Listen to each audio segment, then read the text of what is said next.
Good morning, everyone. I hope everyone's having a good Thursday morning. I'd like to welcome you all to the first ISMG and Global SFC NIST and DFARS webinar. I'm James Valeni. I'm the lead programmer here at ISMG.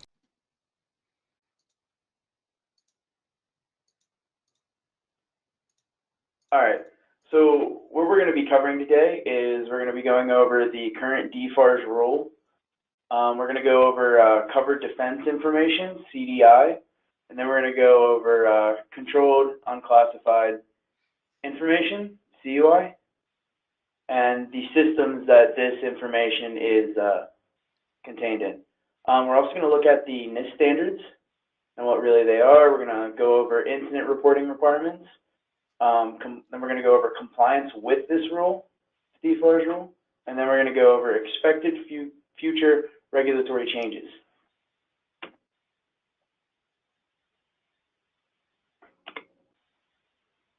So we're going to answer these questions today of why we're here. We're going to go over what really is the DFARS 252.204-7012 clause, what really is NIST SP 800-171 document. We're also going to go over how can my business comply with this regulation, and why is this regulation even important? So with regards to the DFARS 252 clause, this is a clause that's been effective in prime contracts issued through the DoD after October 2016. It states a few requirements, the most important of those being that you must comply, your company must comply with NIST SP 800-171 document. The deadline to implement these requirements is December 31st of this year. And if there are any areas of non-compliance, you must report those areas to the DoD Chief Information Officer for all contracts awarded before October 1st, 2017. And if there are any exceptions or alternative measures, you also have to list those. Additionally, cyber incidents must be reported within 72 hours to both the DoD through this website and the prime contractor or your higher tier contractor. In most people's cases, this would be Global SFC. This is a required inclusion, like we said, in all DoD contracts throughout the supply chain. And that means there's a mandatory flow down to all subcontractor tiers. So for example, the DoD flows that down to the Navy flows it down to shipbuilders flow it down to Global SFC Valve, and then we continue to flow that down all the way down the supply chain. So focusing on contractor information system, so where the information that needs to be protected under this DFARS clause is unclassified systems owned or operated by or for a contractor and that processes, stores, or transmits covered defense information, CDI, controlled and classified information, CUI, which includes technical information marked with a DoD distribution statement, export control information, or any other information that requires safeguarding or dissemination controls and is A, marked or otherwise identified in the contract and provided by the government, or B, developed, received, transmitted, used, stored, etc. by the contractor in support of the contract. So really, these types of systems, the CDI and CUI systems, are very broad concepts. Now with that, for global SFC, particularly, it's our drawings. That is what's classified as CUI, and currently they have a DoD distribution statement, but they do not have the CUI statement. That distribution statement is still identified as CUI, but we're going to do better and ensure that that CUI, marker is visible on the drawings.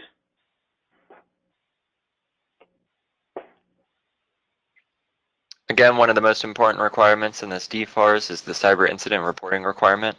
Like I said, you have to report cyber incidents within 72 hours to both the DoD through this website here, dibnet.dod.mil, and through Global SFC Valve. And to report a cyber incident through DibNet, you must first acquire a Department of Defense approved medium assurance certificate from down there, and that lets you upload your information regarding a cyber incident onto their webpage. This reporting requirement is in effect upon award of a contract with the clause. So this is actually in effect currently. So if any businesses were to become compromised, if there was a massive security breach, or even a minor one, if there's any information lost, these cyber incidents need to be reported to both DoD and Global SFC Valve so that all players in the supply chain can be notified.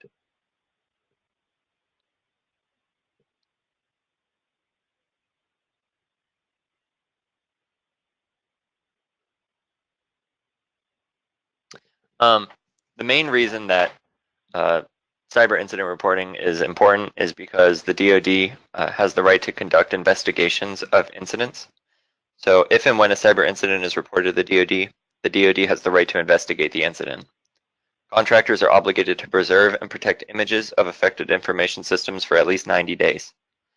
The DoD may conduct forensic analysis of these systems, and if the DoD elects to conduct a damage assessment, it may request damage assessment information gathered by the contractor and seek access to information and equipment necessary to conduct forensic analysis. There's a few requirements in the NIST document where you have to store and protect auditing information regarding your information systems. And that's mainly for this, so that in the event of any kind of cyber incident, the DoD has sufficient evidence to use in their investigation. So compliance with this DFARS clause, it's important to note that the deadline for the NIST SP 800-171 document needs to be completed by December 31st, 2017. Now, there was an extension given in 2016 that extended it to this year, and it is expected that there's going to be no extension for this.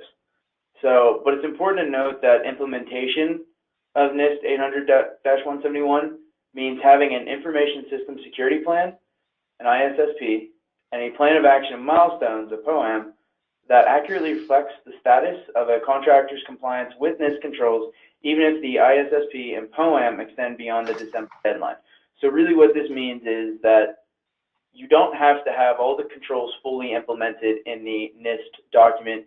You just have to have an ISSP created outlining your controls and a POAM, plan of action and milestones, that describes what your process is and what it's going to be to finish implementing all of these controls, even if it goes past that December deadline. So the DoD is permitted to accept contractor proposed alternatives but equally effective controls. And for this, an example would be there's a control for voice over internet protocol technologies, and it requires you put protections and be able to monitor those type of technologies on your network.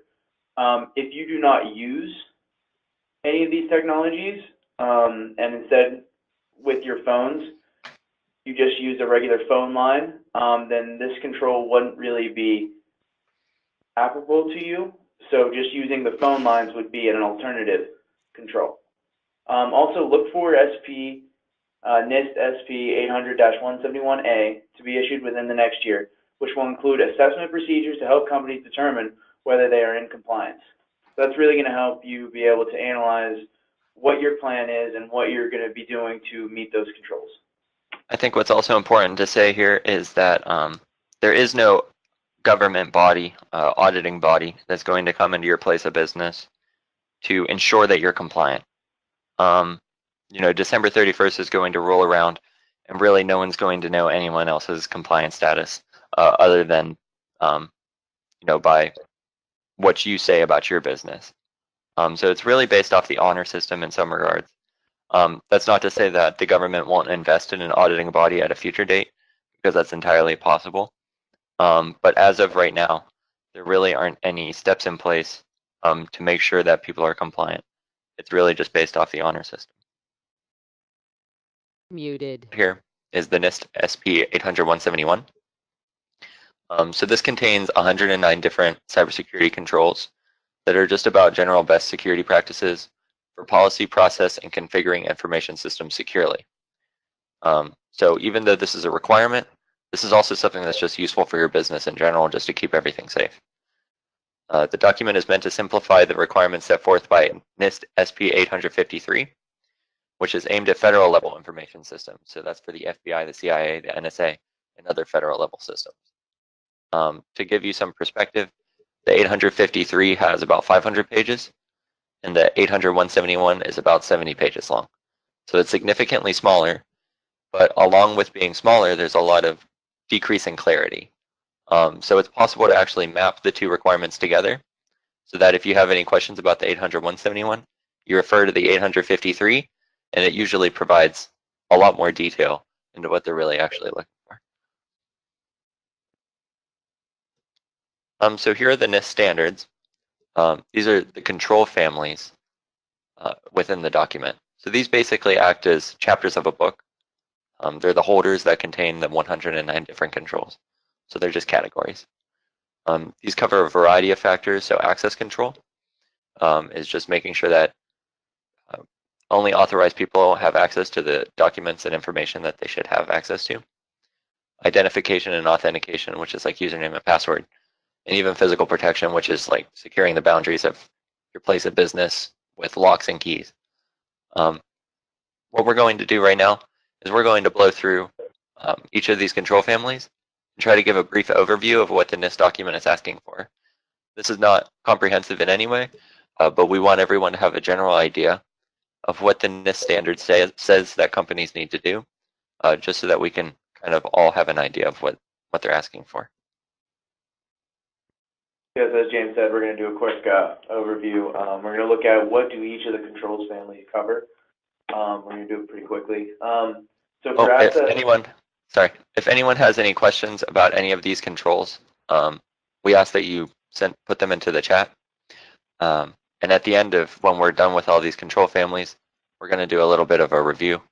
And if anyone has any questions, we would be happy to go through any of these control families in greater detail. Okay, so starting with access control, you're going to want to limit information system access to only authorized users. You're going to want to separate the duties of individuals to reduce the risk of malevolent collusion. You're also going to want to limit unsuccessful login attempts to reduce the chance of brute force password attacks. You're also going to want to require encryption and authentication of various devices, including mobile devices. Also, limit the use of external storage devices. So really anything that can be used in a USB port, you're going to want to have some type of method to control, whether that's through a policy or some type of software. That's going to cover USBs, external hard drives, CDs, etc., to reduce the chance of malicious activity. For awareness and training, there's a bunch of different requirements that state that you need to educate managers, system administrators, and users about applicable policy, standards, and procedures for your company. You also have to educate those people about the security risks of their assigned role and the responsibilities that they have to ensure the safety of the company. So someone may have access to financial information. They need to be aware of the increased level of responsibility that they have while having that information and realize what they have to do to keep it safe. Additionally, there should be security awareness training on recognizing and reporting potential indicators of insider threat. So next, for audit and accountability, you're going to want to use some type of automated mechanisms to enable the monitoring and analysis, investigation of reporting of unlawful system activity.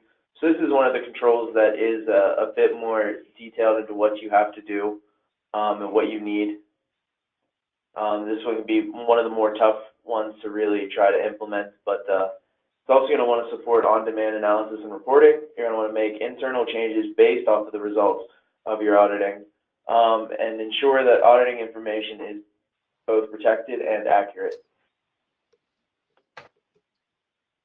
For configuration management, you should limit the types of programs that users can install.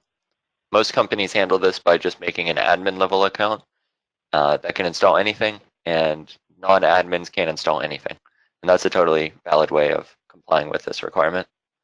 Additionally, if you do allow users to install their own software, you should control and monitor that software to make sure that it's safe. You should also ensure that users only have access to programs and features applicable to their position. So people in the shop shouldn't really have access to financial data, and people in finances shouldn't have access to information about the shop. So just kind of, putting up some walls to make sure that people don't, cross streams too much. Additionally, you should blacklist non-essential and possibly malicious programs using antivirus software. Most antivirus do this already, so if you have an antivirus, you're pretty set with this. Additionally, you should develop a baseline configuration to ensure a uniform setup throughout your network. If you have a larger company, you may want to develop a baseline because that allows IT professionals, it gives them an easier job when they go around to different computers. They know better how to assess the situation if all computers are set up kind of the same way.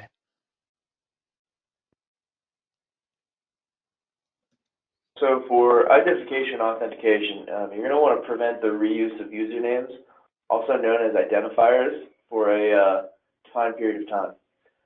You're also going to want to disable usernames, again, identifiers, after a period of inactivity. So if somebody was let go or they quit, you're going to want to, set it so that way their username is then disabled so they can't access their account. You're also going to want to enforce minimum password complexity, so i.e. smart passwords. You're also going to utilize and enable multi-factor authentication to ensure user authenticity. Ensure that communications with logon servers are obscured through hashing and encryption. So that can be a couple of different things, but one example would be making sure you're using if you're signing on to anything online, you want to make sure you're using HTTPS to ensure that it's an encrypted connection. With regards to incident response, we kind of talked about this with regards to the DFARS clause, but this is also an important part of the NIST document. It states that you should develop a robust incident response plan to utilize in the event of a cyber attack or other malicious incident. So in this incident response plan, you should gather local, state, media, and DoD context to inform of your data breach. So in the event, no one's panicking, running around trying to find out who do I call, who do I inform. It's all kind of set aside and ready to be used whenever. You should train employees on the implementation of your incident response plan so that everyone knows that it exists and everyone knows of their responsibility in the event of an incident. And then you should test that incident response plan to identify any weaknesses that may arise in your testing.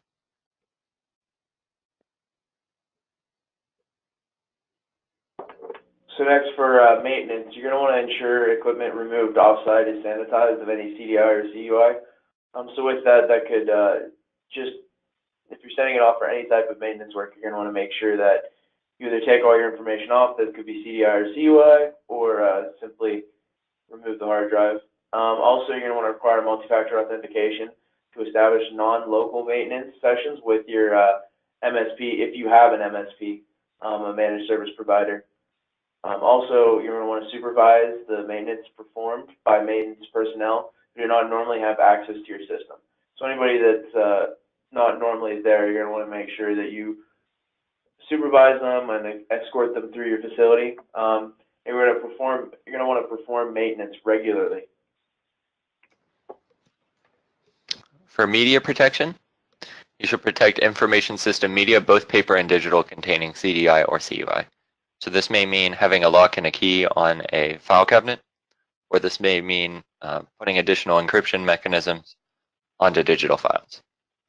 Additionally, you should sanitize or destroy information system media containing CDI or CUI before disposal or release for reuse. So if you're throwing away a computer, you should take extra steps to ensure that the information system media is sanitized.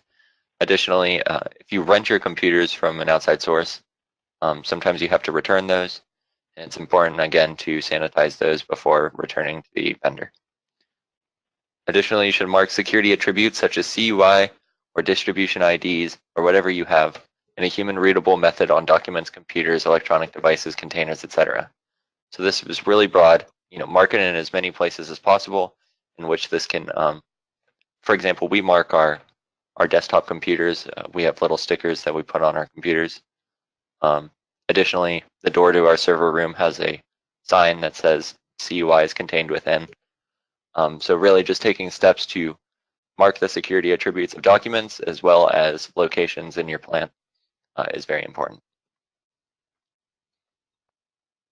So next with personnel security, you're going to want to screen individuals in accordance to applicable federal laws, executive orders, directives, regulations, policies, standards, guidance, and specific criteria prior to authorizing access to your systems containing CDI or CUI. So this would include like contractors that would access your computer system, or if you had a new employee. You're also going to want to terminate or disable user accounts after a user has been let go or has quit. You're also going to want to have extra screening for individuals in elevated security roles. Now this includes if you have any type of documents that have the no foreign on them, so you would want to do some type of no foreign screening to ensure that they're a U.S. citizen, or do some type of criminal background screening. For physical protection, this talks about limiting access to organizational information systems and other equipment to ensure that only authorized users can enter. So if you have any kind of server room, you want to make sure that that's locked down in a special way so that only authorized security professionals can access that information. Additionally, you want to monitor the access of the physical facility. So doors in your plant, ways in and ways out through card readers, locks, or guards to ensure that auditors cannot gain unauthorized access. One of the reasons that card readers are good is because they also fulfill this third requirement, maintain audit logs of physical access.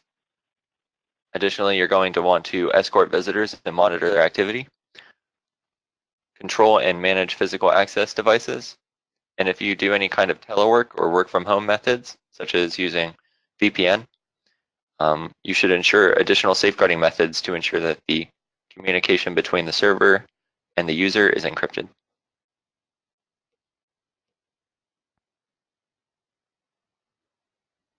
Next, for risk assessment, you're going to want to assess the potential risk and impact levels of your organizational assets and individuals. Now, this would be something that you would include in your information system security plan, and this is just good to see what really are your critical systems, what would really be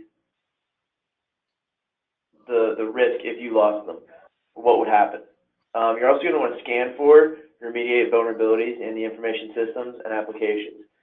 So you want to do some type of vulnerability scanning to ensure that that there are no vulnerabilities, or if they are, they're identified and then fixed in a timely manner depending on their risk level.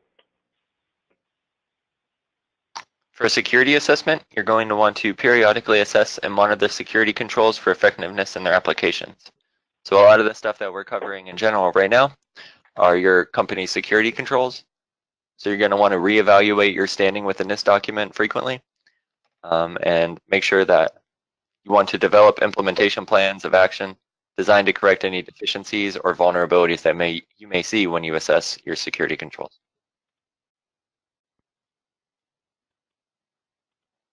The next, for system and communications protection, you're going to want to protect organizational communications at the external boundaries and key internal boundaries of your information systems. You should also outline the organizational information security policies to include standards for architectural design, software development, and system engineering principles designed to promote information security. You're also going to want to separate user functionality from information system management functionality. So again, this goes to some of the other controls that have been mentioned, with separation of duties with others. And it is important to note that there is a good bit of crossover from other controls, from other requirements. Also, you're going to want to prevent unauthorized and unintended information transfers via shared system resources.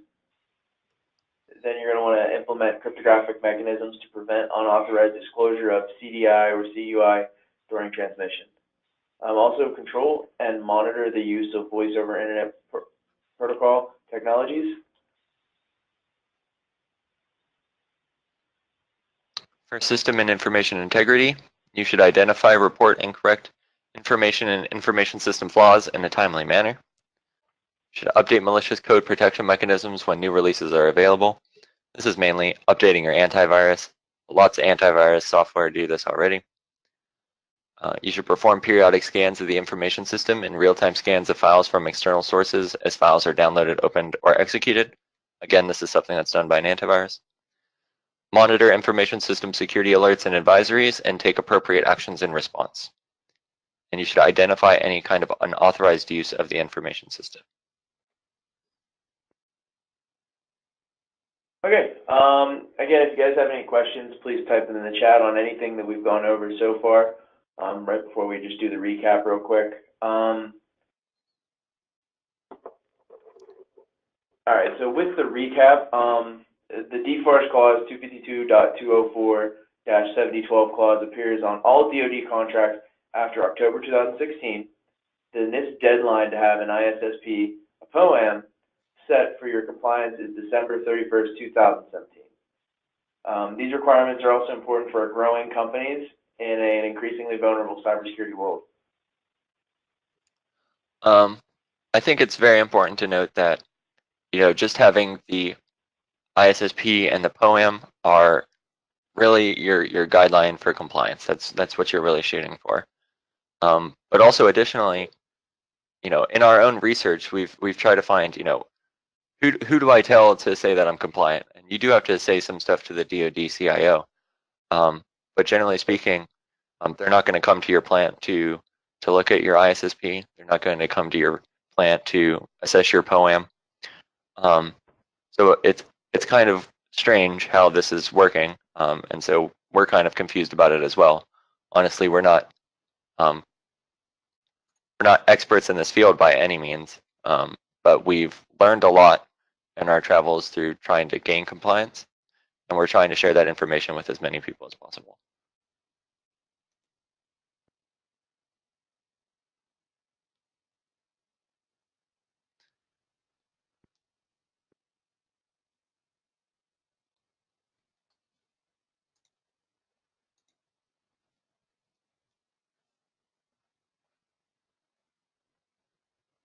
All right, so Jimmy, are you ready to move on to the Should we do next the step? can we do the small business questionnaire? Sure. So we created this questionnaire here that it was really designed for small businesses in mind. Jimmy posted a link in the chat if you'd like to download it. But this really is useful for any company. Now, it has a list of 50 questions that try to gain sort of a perspective of what your system is. And if you would like, you can fill this form out and then send it in to us, and then we'll try to give you some simple recommendations, some simple feedback to try to help you meet your compliance or help get you started. So if anybody would like to do that, please feel free. If you guys have any questions right now on any of this, please post them in the chat. We will go over anything specifically that you would like to. As I said, it's made of 50 questions, and this can be filled out either by hand or through like some type of PDF reader. So it's pretty helpful in trying. We did this so that way we can try to help our vendors in any way. Yeah. One of the most challenging parts of this whole requirement is the idea that this requirement has to be flowed down throughout the entire supply chain. So when the DoD flows this down to the Navy has no problem implementing this. They probably have most of it implemented. When they flow it down to Global SFC, we had some trouble in implementing it, but we feel pretty confident that we're going to get there. But now we have to flow it down even further, and that's where stuff is starting to get hairy. So we are, ready and willing to help anyone that has questions about this compliance, has questions about how they can implement some of these things. We're ready and willing to share information because when that December 31st deadline comes around, we're not really sure what's going to happen. I'm not sure anyone is, but the requirement is set forth in that DFARS clause. And unfortunately, for Global SFC to do our due diligence in making sure that we comply with this DFARS clause, we have to also do our due diligence in making sure that our vendors comply with this DFARS clause. Yeah, we will provide a link to the presentation in video format as well as the PowerPoint itself in an email at a later date, sometime before the end of the week. Either at the end of this week or at the beginning of next week. Mm-hmm.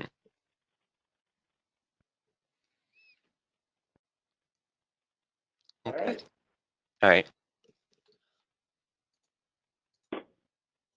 Do you want to do the app? Yeah. So one thing that we've done at Global SFC and ISMG is we've struggled ourselves with complying with this standard. We found that the document itself is kind of cumbersome to maneuver around, and especially when you talk about cross-referencing the 853 federal document with the 871 non-federal document, things start to get very confusing, as well as managing your own company's compliance with each individual control.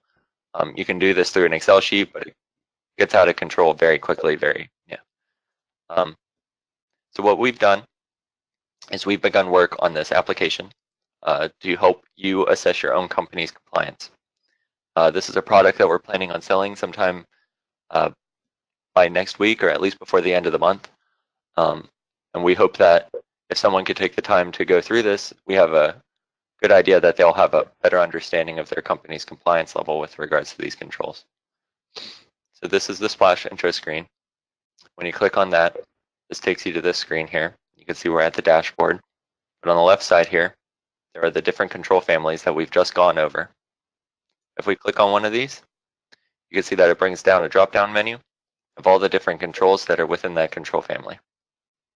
If we click on one of these controls, this gives you an outline of information about what this control is. So this is account management, and it states limit information system access to authorized users, processes acting on behalf of authorized users, or devices including other information systems. So really, that's just a brief overview of what this is. Here's a control recommendation. Maintain a list of authorized users defining their identity and associated role in sync with the system. Application and data layers. Account requests must be authorized before access is granted. So this is just kind of a more human readable way of understanding what this is asking for. Additionally, we have, for some of these, we have thrown in suggested implementations. So if we click on this, this takes you to a screen where you can, if you are using Windows Server, this is a way to generate a user list of all user accounts on your server. We understand that this is not applicable to all people, but we hope that this provides at least some guidance as to how to comply with these requirements.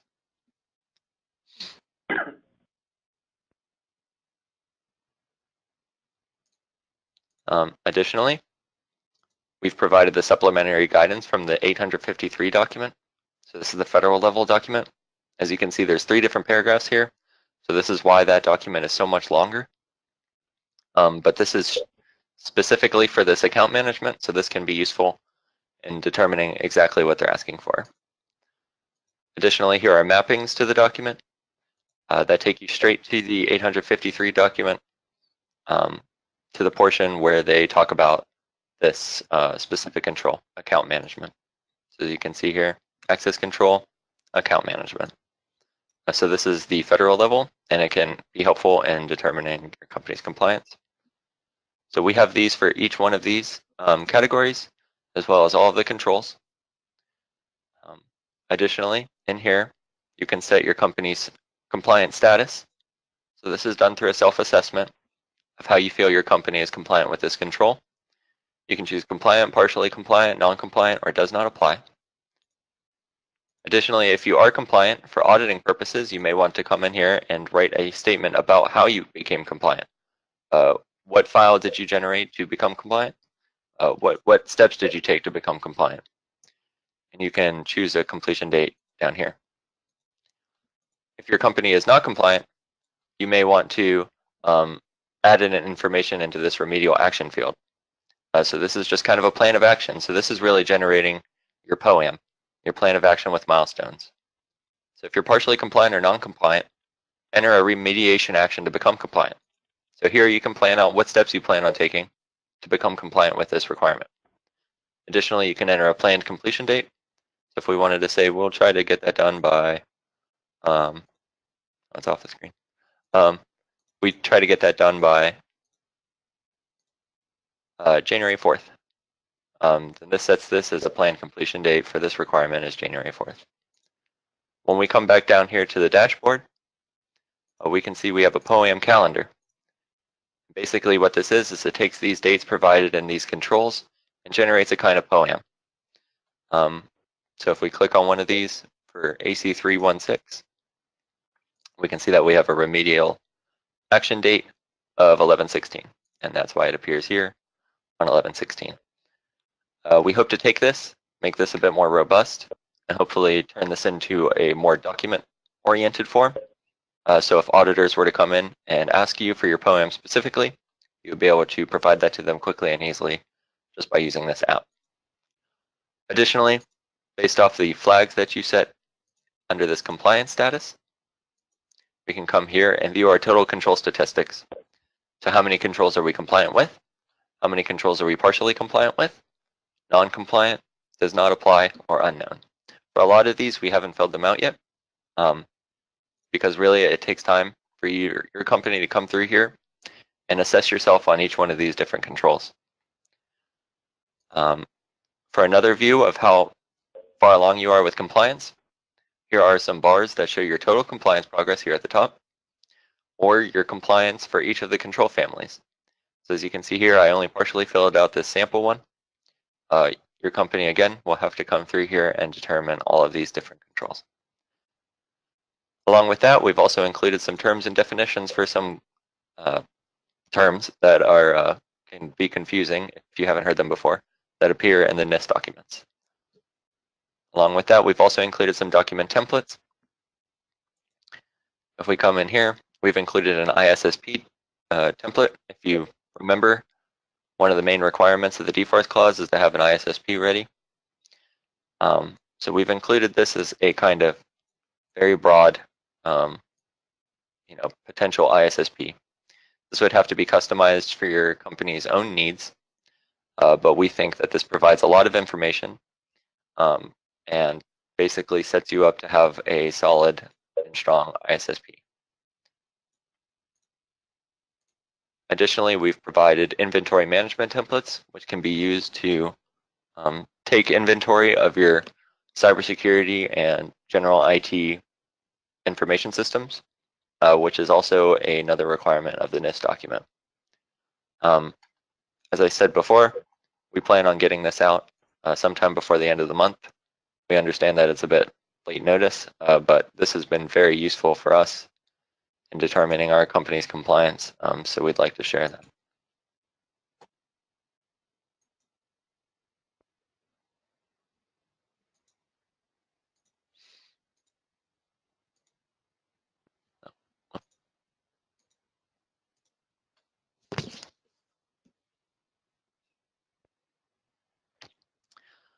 So with that, that really kind of wraps up our NIST and DFARS cybersecurity webinar. If anyone has any further questions or comments or concerns, we would be happy to field those.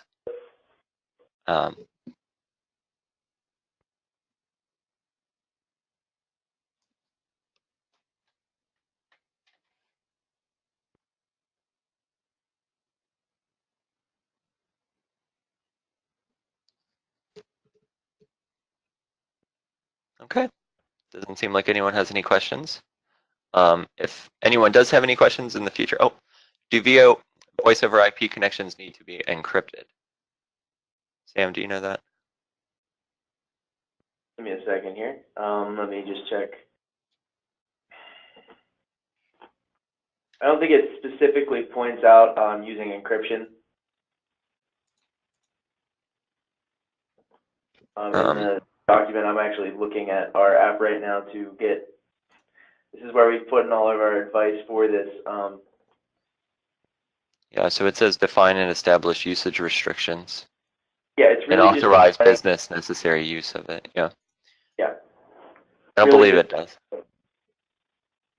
If you're sharing any kind of CUI over the VoIP connection, such as using Skype, you don't really want to use that for sharing documents back and forth with each other. But for specifically the voice, I don't think it needs to be encrypted. It just needs to be controlled in some manner. We got a question stating, we are a vendor with 4 employees, no computer network, no remote access, and only physical copies of CUI. Most of the requirements seem to not apply. Is it okay to have does not apply to the requirements? Yes, generally speaking, really we're just looking at safety here. So if your company actually has no remote access and uses only physical copies of CUI, then does not apply is fine because that would be considered a alternative measure of complying with the requirement. But you should ensure appropriate safeguards for the physical copies as well, because there are some controls in there that state that you need to ensure physical safety of your place of business as well. It is important to note that how this document was created and how this clause was created is that they did have in mind that there are going to be some suppliers that are not going to be really able to meet some of these controls with just due to some restrictions like that. They did set it up to where if it does not simply apply to you, then yes, then you are allowed to just meet it through, any additional really ineffective controls. And just not having the ability to even do those types of remote access is a way to actually effectively control it. Just not allowing it, period. So yes, that is okay. That's why it's important to document that in your information system security plan. Yes, I think just being honest about your company's standing with all this is basically what they're looking for. Putting an honest effort forth in developing your POAM, developing your plan of action, and taking the time to sit down and really think about these controls. Generally speaking, this whole thing started because of the recent amount of cyber incidents that have occurred recently, and I think basically, generally speaking, the government is just looking for smaller government contractors to become aware of their vulnerabilities, to become aware that they are targets, that if a foreign entity wanted to create a specific military product, they're not going to hack the Navy, they're not going to hack the Marines or the Army servers. They're going to try to pick off all of the smaller companies that have little bits and pieces of the product that they're trying to make, and then eventually they can, themselves create the bigger product. So really, that's what we're trying to stop. That's what this requirement is all about. And again, there's no auditing body to really assess your company's situation. So really, you have to do this yourself. And additionally, if there are any companies out there that state that we will make you NIST compliant, we will, just by ourselves, we will come in and assure that you are NIST compliant. Know that the DoD does not accept any kind of certificates from, third parties stating that we have made your company NIST compliant, so you're okay. Those apparently do not exist. So just be wary of those. Yeah, the DoD does not recognize any type of sort of award or credited that you're NIST compliant from any third-party source, and they will not provide any type of certification from the DoD that you are NIST compliant. So it is really through sort of Kind of honest. wishy-washy. Huh? Yeah. Yeah. It's kind of wishy-washy. They set forth the requirement, but we don't know how exactly they're going to hold us to that standard.